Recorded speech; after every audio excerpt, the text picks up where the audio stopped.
What's up, YTPC? Uncle Willie coming to you from the Mobile Lounge. Try to make this short. So a little VR to Andrew, Southern Piper. He wanted us to tell a Christmas story. He said like one of your most memorable. Well, I got two stories really. One for me and then one for someone else. But the one for me, it was in the 70s. I was like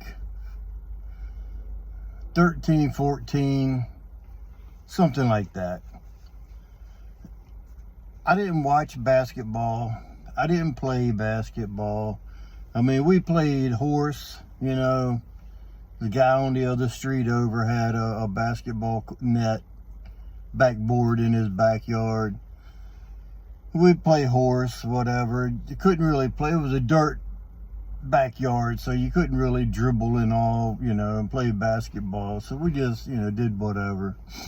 Well, for Christmas, I guess looking back on it, times must have been pretty hard. And of course, being a teenager, you don't realize what your parents are going through. And even until my mom passed when I was like 17, they would still put stuff out Christmas night to be from Santa. And then I did the same thing. I still put stuff out from Santa, even like for my wife. I'll put something out after she goes to bed and be like, wow, I guess Santa came, you know. Been living a tradition my whole life. But anyway, when I was, like I say, about 14, maybe 15, I don't know. I got up Christmas morning, come downstairs, and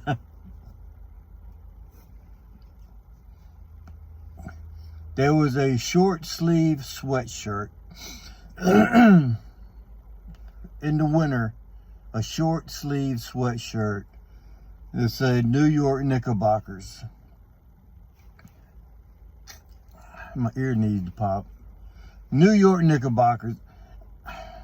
I couldn't tell you who is playing on the Knicks. I don't know anything about basketball other than, you know, you throw a ball through a hoop. So I had a short sleeve sweatshirt and a basketball. And back in the 70s, early 70s, there's a league, the ABA, American Basketball League. They played with the ball that was like red, white, and blue. Well, the Sinclair gas station around the corner had this thing, if you bought 8 gallons or more, you got a free basketball. Well, the basketball wasn't made of basketball material, and it was overinflated and kind of lopsided. So that was my Christmas. So short sleeve sweatshirt and a basketball that was overinflated. So I went out and I had a net on our garage that it was underneath the peak of the garage or our shed. You couldn't really play basketball out there either. I went out there and just tried to throw a couple of hoops up in. The freaking basketball wouldn't even go through the hoop. It was so overinflated. So that was my Christmas. And it's kind of hard to forget a Christmas like that when you only get a short sleeve sweatshirt and an overinflated basketball.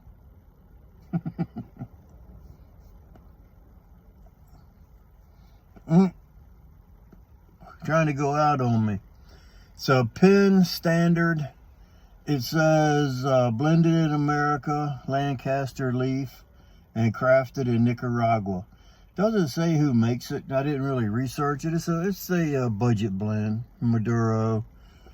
They were like, excuse me, I think $3 a piece. I got a 10-pack, you know, like $30. They're not bad.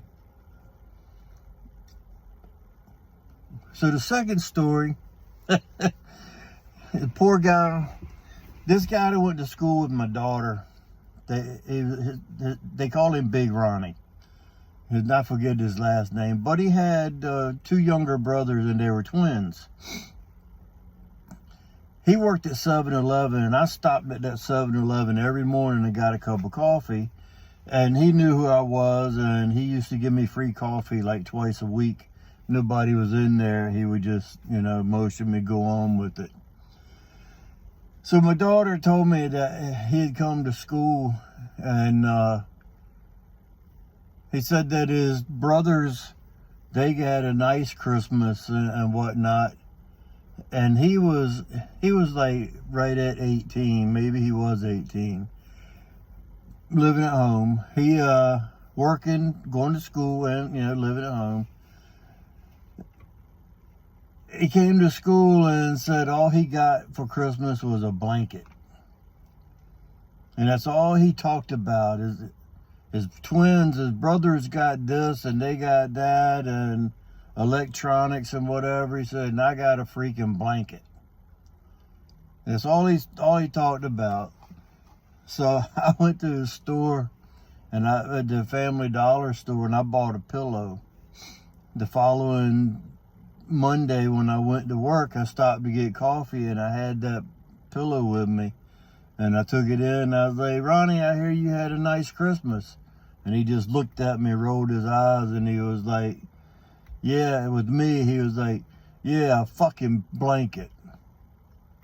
I said, man, that's not a bad present. He goes, I didn't get a fucking pillow. I was like, hold on.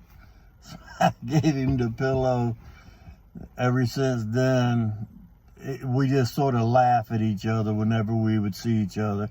Haven't seen the boy in quite a long time, but it was funny because then I could reconcile or think back and relate to him getting such a small Christmas when I got a sweatshirt and an overinflated basketball. So there you go. But Christmas has been much better ever since then. And like I say, looking back, I realized things but they could have got me a real basketball. They didn't have to get me one that was overinflated. I wore the sweatshirt probably 2 times. When it got warm, it was too hot to wear it. When it was cold, it was too cold to wear it. So anyway, it is what it is. Hope you guys have a nice Tuesday. Today's my wife's birthday. I'm taking her to get her a new tattoo. Then probably get some dinner somewhere. And that's all I got, guys.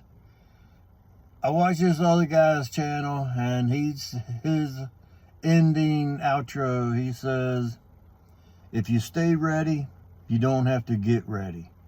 So with that being said, until next time, you know what to do. Stuff 'em and puff 'em.